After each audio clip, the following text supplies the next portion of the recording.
Exaltado seja o nome do nosso Senhor e Salvador Jesus Cristo, aquele que vive e reina para todo sempre, o que foi morto e com seu sangue comprou para Deus, homem de todas as raças, línguas, tribos e nações, e para o nosso Deus ele nos fez reis e sacerdotes para reinarmos sobre a terra. Amém?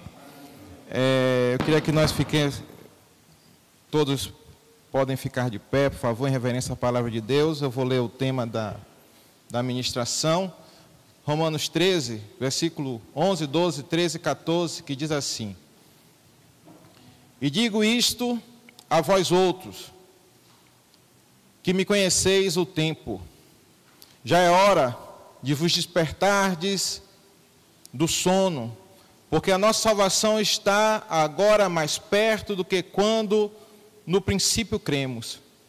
Vai alta a noite e vem chegando o dia. Deixemos, pois, as obras das trevas e revistamo-nos das armas da luz. Andemos dignamente como em pleno dia, não em orgias e bebedices, não em impudicícias e dissoluções, não em contendas e ciúmes, mas revesti-vos do Senhor Jesus Cristo, e nada disponhais para a carne no tocante às suas concupiscências. Eis aí a tua palavra, Senhor, eis aí as pessoas que o Senhor quis trazer hoje à noite para serem edificadas através dela. Usa-me como instrumento, Senhor. Circuncida nosso coração, por louvor da tua glória, em nome de Jesus. Amém. Podeis assentar. Fui incumbido de ministrar sobre os homens dessa reunião, o tema oferecendo-nos a Deus, né? Eu estava uma vez estudando sobre fé, e ali naquele estudo teve uma expressão muito interessante, que alguém escreveu, não sei quem, que dizia que ter fé em algo é debruçar-se nele. E quando você se debruça em Jesus Cristo, não é você que decide para onde vai, é Jesus que te leva.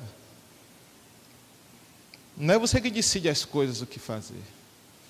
E apóstolo Paulo, escrevendo esse livro de Romanos, esse texto ele é muito poderoso, ele nos chama à reflexão, né? Nos chama a um despertamento.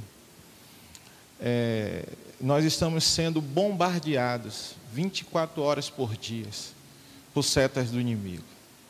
Nós estamos ficando distraídos. Eu digo isso porque eu luto contra isso. Eu estou aqui ministrando vocês. E se eu estou ministrando vocês é porque alguém achou que eu era capaz. Porque eu nem me acho capaz. E eu, analisando o texto e olhando para a minha vida, eu vejo o quanto se eu não vigiar, me distraio. Hoje, em minha casa, uma pessoa disse para minha esposa, para minha filha: seu pai não é enrolado. Porque eu estava abusando todas elas, dizendo assim: eu estou muito cansado aqui, vou dizer para o pastor Tércio que eu não vou mais.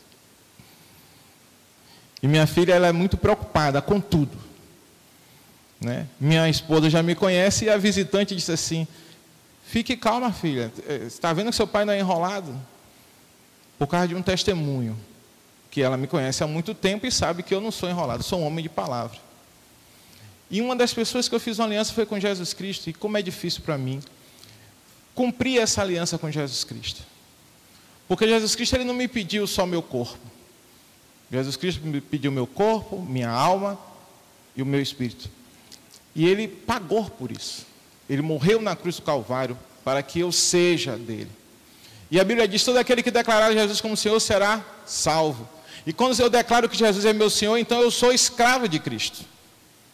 E nós estamos vivendo essa vida dentro da igreja, né? Nós estamos nos chegando a uma comunidade que se denomina evangélica, porque crê no Evangelho do nosso Senhor e Salvador Jesus Cristo, sem querer prestar contas a Cristo. Tem uma das coisas que Cristo e nós sabemos disso, ele é eterno. Então toda obra que a gente fizer, a gente tem que buscar que essa obra ela frutifique na eternidade. E nós sabemos que o que frutifica na eternidade tem que imitar Jesus Cristo. Abre a Bíblia no livro de Provérbios, capítulo 4, versículo 18.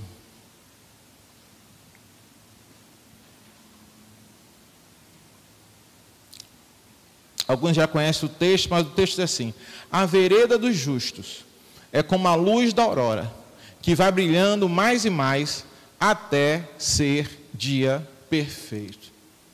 Então, a obra que Deus começou nas nossas vidas é de um homem perdido caminhando para o inferno, para um homem que se converteu. Agora ele está achado por Cristo e está caminhando para o céu. Vai passar a eternidade lá com Deus. E ele está justificado pelo sangue de Jesus. Então esse texto aponta para nós, que somos justificados pelo sangue de Jesus Cristo.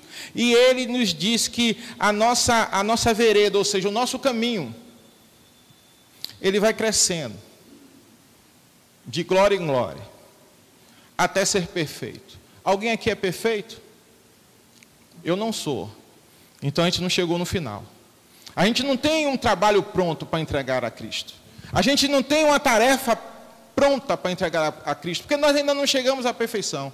E essa consciência precisa estar dentro de nós, para a gente ser um cidadão melhor, para a gente ser um pai de família melhor, para a gente ser um filho melhor, para a gente ser um marido melhor.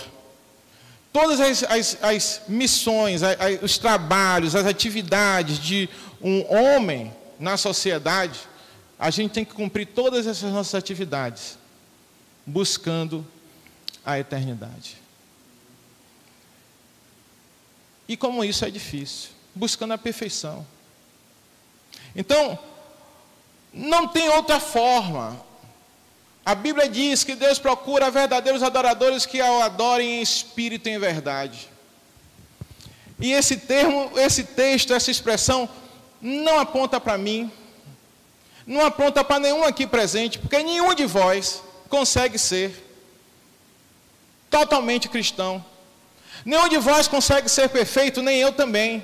Esse termo, essa expressão aponta para Cristo, a verdade, o caminho, a vida. Então nós temos que nos entregar a Cristo. Nós temos que ser discípulos de Cristo em todas as nossas atividades. Fazer aquela velha pergunta: na minha situação, o que Cristo faria? Nesta situação, nesta causa, nessa função, o que Cristo faria em meu lugar? Eu sou um imitador de Cristo, é isso que a gente tem que buscar. A comunhão com o Senhor Jesus. Para que de uma forma sobrenatural, as nossas fraquezas, as nossas debilidades, as nossas inconstâncias, elas comecem a ser trocadas pela mente de Cristo em nós. E cada situação que se apresentar para nós enfrentarmos, a gente não enfrenta mais como um homem natural, mas como um discípulo de Cristo. Deuteronômio 13:4 diz assim: após o Senhor vosso Deus andareis. Se é após, Cristo anda na frente e nós andamos seguindo Ele. Quantos de nós estamos seguindo Jesus? Muitos de nós tomamos atitudes, nós somos precipitados e passamos à frente de Jesus. Se a gente decidiu ser escravo de Cristo, servo de Cristo, Cristo não pode, a gente não pode passar à frente dele. E muitos de nós estamos na carne, em várias situações, e não conseguimos agradar a Deus. Por quê? Porque nos precipitamos. Romanos 12, de 1 a 2, o apóstolo Paulo, ele dá um conselho muito interessante. Rogo-vos, pois, irmãos, pela compaixão de Deus, que apresenteis os vossos corpos em sacrifício vivo, santo e agradável a Deus, que é o vosso culto racional. O líder da nossa igreja, o pastor Jandir Miguel, hoje ele está jubilado já tem uns 2 anos, mas toda vez que ele terminava um culto, ele dizia assim: e o culto continua. Tem gente que consegue ser um crente muito bom daquela porta para dentro, Mas quando sai dali, esquece de adorar. Esquece de ser manso e humilde de coração. E esquece que o princípio da sabedoria é o temor do Senhor. Toma atitudes precipitadas. Não consegue regular a vida dele, a simplicidade que há em Cristo Jesus. Irmão, nós temos em Cristo exemplo para tudo.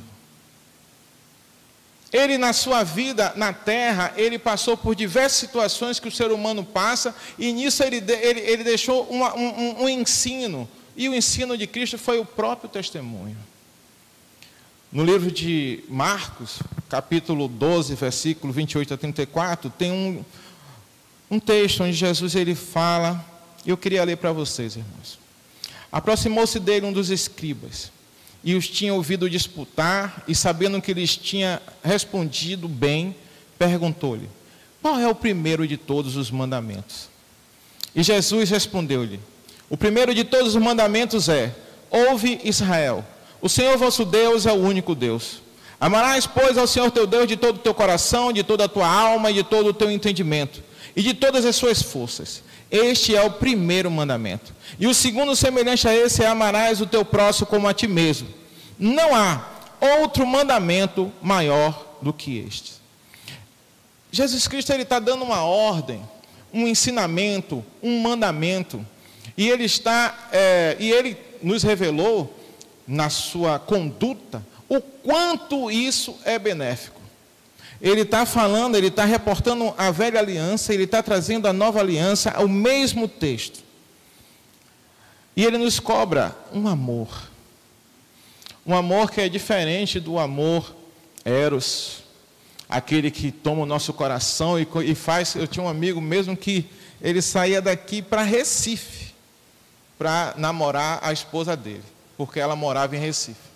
E ele tinha que ir no final de semana e voltar para trabalhar. É longe a ida, ficava pouco tempo com ela, voltava, né? Porque ele estava apaixonado. Esse amor que Deus está cobrando de nós não é uma paixão de verão. É algo lúcido. Claro. Pedro, ele nos pergunta: você já provou que Deus é bom? Quando você lê a Bíblia e diz que toda boa dádiva, todo dom perfeito vem lá do alto, do Pai das luzes, onde não há soma nem variação de dúvidas. Você entende isso como realidade na sua vida, que Deus, ele é amor, e é o único.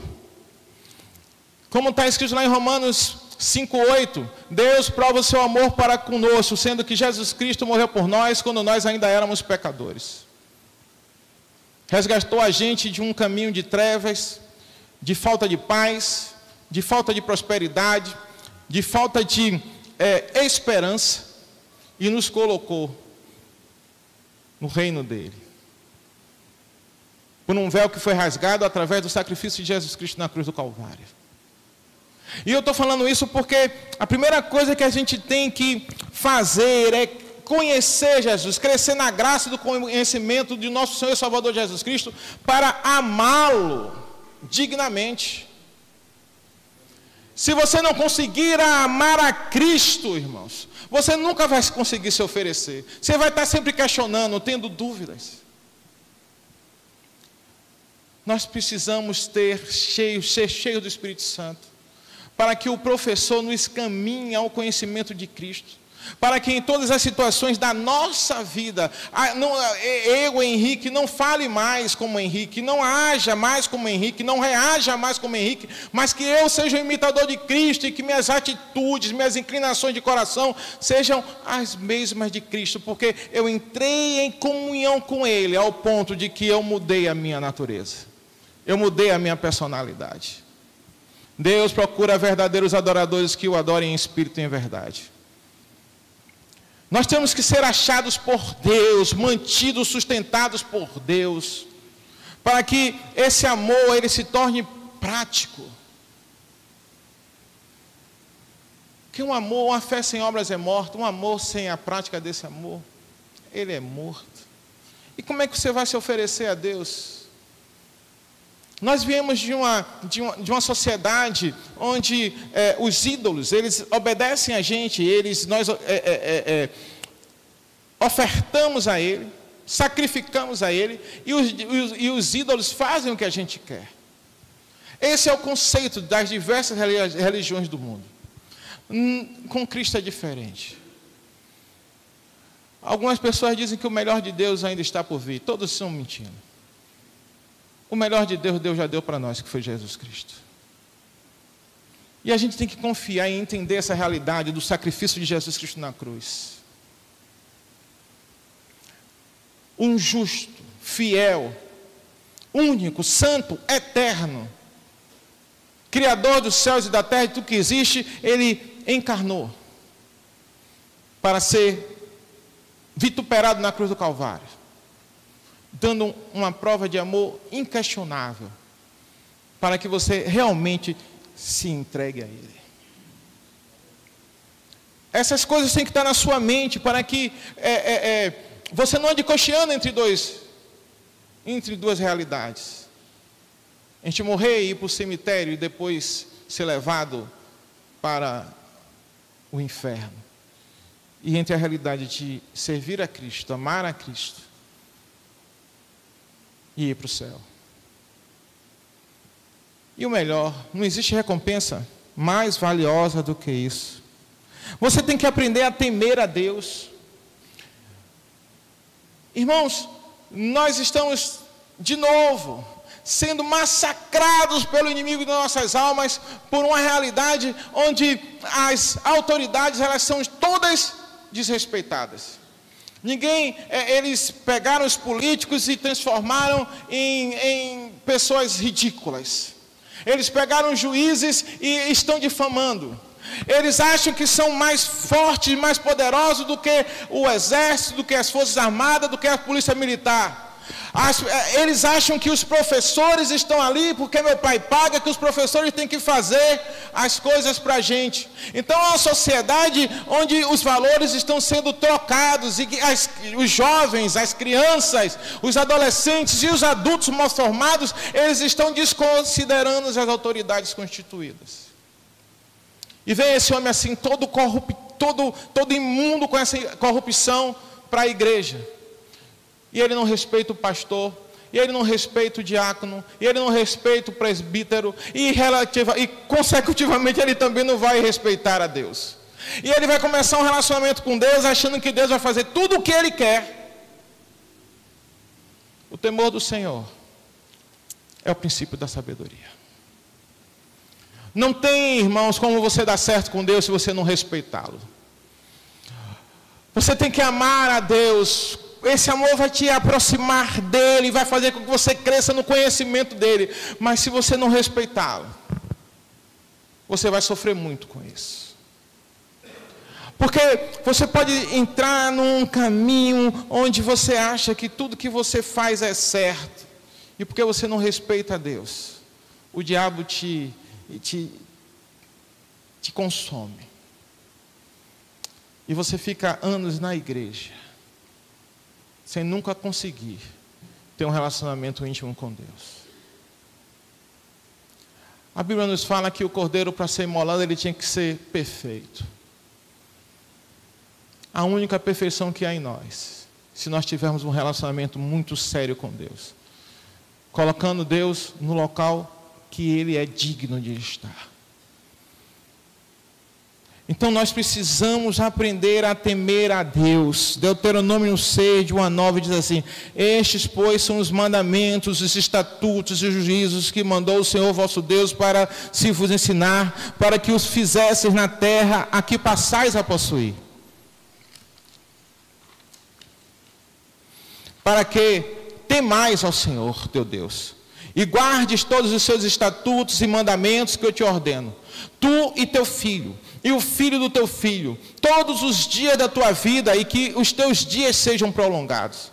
Ouve, pois, ó Israel, e atenta que os guardes, para que bem te suceda, e muito te multipliques, como te disse o Senhor, Deus dos teus pais, na terra que mana leite e mel. Ouve, Israel, o Senhor nosso Deus é o único Deus. Amarás, pois, o Senhor teu Deus de todo o teu coração, de toda a tua alma e de todo o teu poder. E essas palavras que hoje te ordeno estarão no teu coração. E as intimarás aos teus filhos, e delas falarás assentado em tua casa, e andando pelo caminho, e deitando-te e levantando-te. Também as atarás por sinal da tua mão, e te serão por testeira entre os teus olhos, e as escreverás nos umbrais da tua casa e nas tuas portas.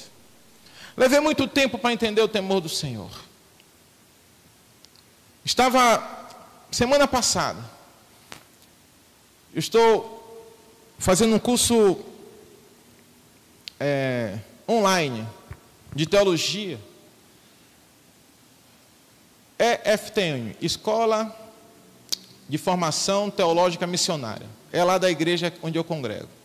E me convidaram para eu ensinar, e eu disse assim, eu vou aprender também, as outras matérias eu vou tomar com os outros irmãos. Então eu estou ali aprendendo as matérias dos irmãos, e um pastor pregou sobre o Pentateuco, que ele falou sobre o temor do Senhor. O varão abençoado, falando de Deus com um amor tremendo assim, e eu tenho uma formação militar, colégio militar, servi o exército 7 anos, então aquilo ficou arraigado no meu coração, e eu disse para Deus durante o culto, durante o curso, eu não consigo amar o Senhor como esse homem ama, a minha natureza não aceita isso. Eu tenho que olhar para o Senhor e temê-lo, e ter medo. Mas ele não está ensinando isso, ele está ensinando de uma forma diferente. E eu tive uma visão. Eu tive uma visão que eu estava discutindo com minha esposa. E naquela discussão ela queria algo e eu queria outra coisa. Só que a minha forçação de barra, a minha persistência, não era porque eu queria contradizê-la ou confrontá-la, é porque eu, como líder, tinha recebido de Deus a melhor opção diante daquela situação, e ela não conseguia enxergar. E aí Deus me mostrou que eu estava fazendo aquilo por amor à minha família, à minha casa, à minha esposa. E Deus me mostrou que muito que brincam com a vontade de Deus é porque não entende que tudo que Ele faz é para o nosso bem. Ele mostrou para mim que eu estava sendo austero com minha esposa, mas eu estava amando a minha esposa em persistir naquilo que eu decidi. E que não importava o que ela dissesse, porque eu tinha consciência de que o que eu estava fazendo era certo. Eu quero dizer aos irmãos que o motivo da briga era uma visão, eu só tinha visto a briga, mas no meu coração veio forte, que eu estava brigando para que a minha família fosse bem sucedida naquela situação. Jesus morreu na cruz, para você ser bem sucedido em todas as situações. Mas esse temor de Deus precisa entrar no nosso coração, que é uma confiança, irmãos. É saber que mesmo sendo difícil fazer o que Deus quer, é para o bem de quem obedece. Talvez isso facilite o entendimento. Mas uma das coisas que não vai acontecer é ter temor no seu coração por Deus, se você viver distante de Deus. Quanto mais você se aproximar de Deus, mais temor você vai ter. Quanto mais você se aproximar de Deus, mais amor você vai ter. Quanto mais você se aproximar de Deus, mais você cresce na transformação do seu próprio ser. E mais você vai se submeter ao que Deus quer. Você precisa confiar no Senhor. O Salmo 125, versículo de 1 a 2 diz assim: os que confiam no Senhor serão como o monte de Sião, que não se abala, mas permanece para sempre. Como estão os montes ao redor de Jerusalém, assim o Senhor está em volta do seu povo, desde agora e para sempre. Confie no Senhor. Não adianta você dizer que confia em Deus, se você continua fazendo as coisas do jeito que você quer. Eu era um homem adúltero e vivia na prática do adultério. Ou eu estava buscando alguém para me relacionar, ou eu estava olhando, desejando. Consequentemente, eu era extremamente ciumento. Consequentemente, minha mulher sofria horrores dentro de casa por causa da forma que eu era. E de repente eu vou para uma igreja evangélica e aceito Jesus como meu Senhor e seu Salvador. E o pastor me dá uma ordem. O crente é designado na sociedade como protestante. E protesta contra quem? Protesta contra a igreja que predomina na religião do país. E por que ela protesta? Porque ela conhece a Bíblia. E por conhecer a Bíblia, conhece o erro deles e querem consertar em si mesmo o erro ao qual foi induzido a fazer. Então você, para ser um fiel da nossa igreja, você tem que vir a todos os cultos, porque todo culto é uma aula, e você tem que ler a Bíblia todo dia. E eu comecei a ler a Bíblia todo dia. Ele me orientou a começar a ler do Evangelho de João, e eu li o Evangelho de João, e aí de repente eu comecei em Atos, depois eu disse, não, vou voltar para Mateus, aí li Mateus, li João de novo, de repente eu estou em 1 Coríntios capítulo 7, noções acerca do casamento. E eu me lembro que eu desci a escada da minha casa chorando, feliz e determinado. Está lá o tenente Henrique, brabo que nem um bicho. Cheguei para minha esposa e disse assim, aqui achei a solução para o nosso casamento. Leia isso aqui, faça a sua parte que eu vou fazer a minha. Não tinha chamego, não tinha docinho para lá, docinho para cá, a gente estava em crise, irmãos. Mas aquela palavra do apóstolo Paulo ensinando como ser um homem casado transformou a minha vida. Como minha esposa ser uma mulher casada transformou a vida dela. Eu me lembro que nós tínhamos muitos embates porque minha esposa não teve pai. O pai dela morreu quando ela tinha 3 anos de idade. Nasceu numa família que só tinha mulheres e ela era extremamente feminista. E um belo dia ela me confrontou na frente de toda a igreja, no almoço na minha casa, e aí o tenente Henrique morreu. Porque antes a gente se batia, eu batia nela, ela batia em mim, irmãos. Mas a Bíblia diz que Jesus Cristo diz assim, vinde a mim, vós que estáis cansados e sobrecarregados, que eu vos aliviarei. Tomai sobre vós o meu jugo e aprendei de mim que sou manso e humilde de coração e achareis descanso para a vossa alma. Como é que eu poderia repreender minha esposa como um velho homem? Me retirei de todas aquelas pessoas, me entrei no meu quarto, ajoelhei e disse assim, Senhor, eu quero liderar a minha casa. Mas eu não quero como eu liderava a tropa no quartel. Muda minha esposa, aperfeiçoa o Senhor em mim. E quando eu menos percebi, estava do meu lado ajoelhado a minha esposa. E ela disse para mim, me perdoe, filha. Vamos pedir ajuda a Deus para que eu mude a minha natureza. Quantas brigas, quantas discussões, quantas situações em seu lar estão cada vez mais piorando porque você não conseguiu se entregar a ser servo de Cristo, a temer a Deus, porque o ser servo e o temor a Deus vai amarrar a nossa natureza que tende ao pecado. E começar a frutificar no Espírito. Porque aí, quando você frutifica no Espírito, você vai mudando as coisas ao seu redor. Porque você vai ministrando luz onde tem trevas. Precisamos confiar no Senhor, irmãos. Nós somos inabaláveis e fortes. Não é quando nós fazemos a nossa vontade. Não é como nós vencemos as coisas como os homens naturais vencem, não. Nós somos inabaláveis e fortes, como na nossa atitude nos leva para a eternidade. E nós nos tornamos imitadores de Cristo. Hebreus 5, versículo 8 e 9 diz assim: ainda que era filho, aprendeu a obediência por aquilo que padeceu. De quem esse texto está falando? De Cristo. O versículo 9 diz assim: e sendo ele aperfeiçoado, veio a ser a causa da eterna salvação para todos os que lhe obedecem. O combustível maior da nossa obediência a Cristo é o amor. Mas não é o amor pelo irmão Henrique, não é o amor por sua esposa, Não é amor por seu filho, não é amor pelo pastor da igreja ou pela igreja. É o amor por Jesus Cristo. Você tem que ter um relacionamento íntimo com Cristo. Você tem que permanecer em culto constante, atraindo a presença dEle. Isso é muito difícil, irmão. Vai lá um estudante, está olhando para os jovens ali, fazendo prova de matemática.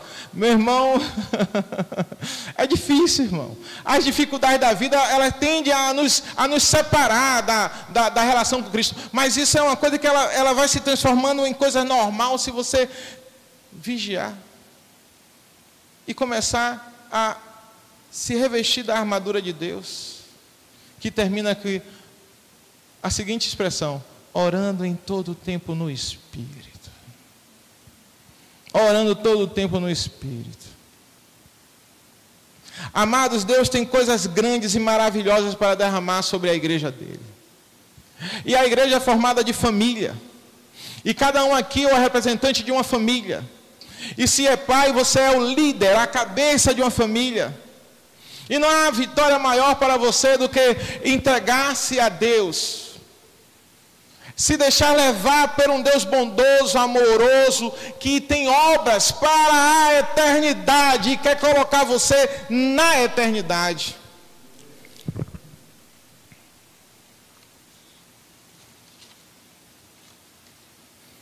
Confie no Senhor nosso Deus.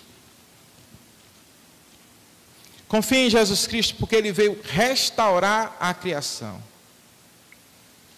Aprendeu a amar? Aprendeu a confiar? Prove. Prove.